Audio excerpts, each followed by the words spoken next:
வணக்க நண்பர்களே, இந்த வீடியோல நம்ம என்ன செய்தி பார்க்க போறோம்னா, வருகின்ற நாடாளுமன்ற தேர்தல் பார்த்தீங்கன்னா நடந்து முடிந்த நிலையில நம்ம பிரதமர் மோடி அவர்கள் குமரியில வந்து பாத்தீங்கன்னா அவரு வெந்நீர் மட்டுமே அறிந்திருக்கிறாரு. சிறப்பு அறையை பயன்படுத்த மறுத்திருக்கிறாரு பிரதமர் மோடி அவர்கள் ஏன் தமிழ்நாட்டுக்கு வந்திருக்காரு, என்ன தகவல் இப்போது சோசியல் மீடியாவில் பயங்கரமான வைரல் ஆகிட்டு வருது. அதுக்கு முன்னாடி முதன்முறையாக நம்ம சேனலை பாக்குறீங்கன்னா சப்ஸ்கிரைப் பண்ணாதவங்க எல்லாம் சப்ஸ்கிரைப் பண்ணிக்கோங்க. பெல் பட்டன் சிம்பல் அமைக்கி நம்ம சேனலோட நோட்டிபிகேஷனை எனபிள் பண்ணிக்கோங்க. நாங்க போடுற வீடியோ பாத்தீங்கன்னா உங்களுக்கு உடனுக்குடனே வந்து சேருவோம்.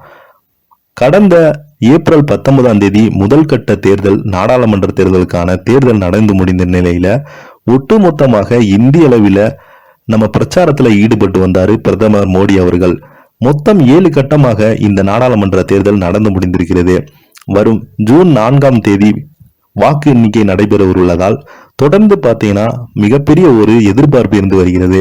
இந்த வருடம் மத்தியில யார் ஆட்சி அமைக்க போறாங்க, காங்கிரஸ் கட்சியா இல்ல பிஜேபியா மீண்டும் ஆட்சி அமைக்க போகுது என்ற எதிர்பார்ப்பு மக்களிடையே மிகப்பெரிய ஒரு பரபரப்பை ஏற்படுத்தி வருகிறது. இந்த நிலையில நேற்று 7 கட்ட தேர்தல் நடந்து முடிந்த நிலையில பிரதமர் மோடி அவர்கள் கன்னியாகுமரிக்கு வந்திருக்காரு. தமிழகத்துல பயணம் தொடங்கி இருக்கிறாரு. அது எதற்காக வந்திருக்காங்கன்னு இப்போது சோசியல் மீடியாவில் வெளியாகி இருக்கிறது. வாங்க என்ன தகவல்னு பார்க்கலாம். குமரி மாவட்டம் குமரியில வந்து பிரதமர் நரேந்திர மோடி அவர்கள் எதுவுமே சாப்பிடாம வெந்நீர் மட்டுமே அறிந்து போயிருக்கிறாரு. சிறப்பு அறையை பயன்படுத்தாத காரணம் என்ன, ஏன் மறுத்திருக்கிறாரு பிரதமர் மோடி என்று வாங்க பார்க்கலாம். கன்னியாகுமரியில் விவேகானந்த மண்டபத்தில் தொடர்ந்து தியானத்தில் ஈடுபட்டு வருகிறார் பிரதமர் மோடி. நேற்று மாலை விவேகானந்தர் மண்டபத்தில் தொடங்கிய இந்த தியானம் நாளை மதியம் நிறைவடைகிறது.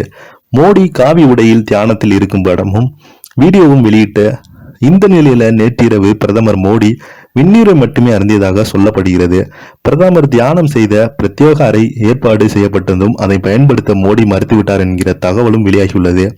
தியான மண்டபத்தில் இரவு முழுவதும் தியானத்தில் இருந்தார் மோடி. இன்று காலை சூரிய உதயத்தை கண்டார். இதைத் தொடர்ந்து அவர் மீண்டும் பூஜையை தொடங்கியிருக்கிறார்.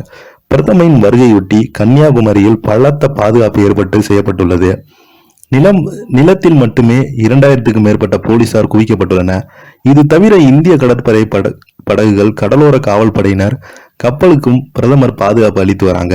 நேற்று மாலை திருவனந்தபுரம் விமான நிலையத்தில் இறங்கிய மோடி கன்னியாகுமரிக்கு பயணம் செய்திருக்காரு.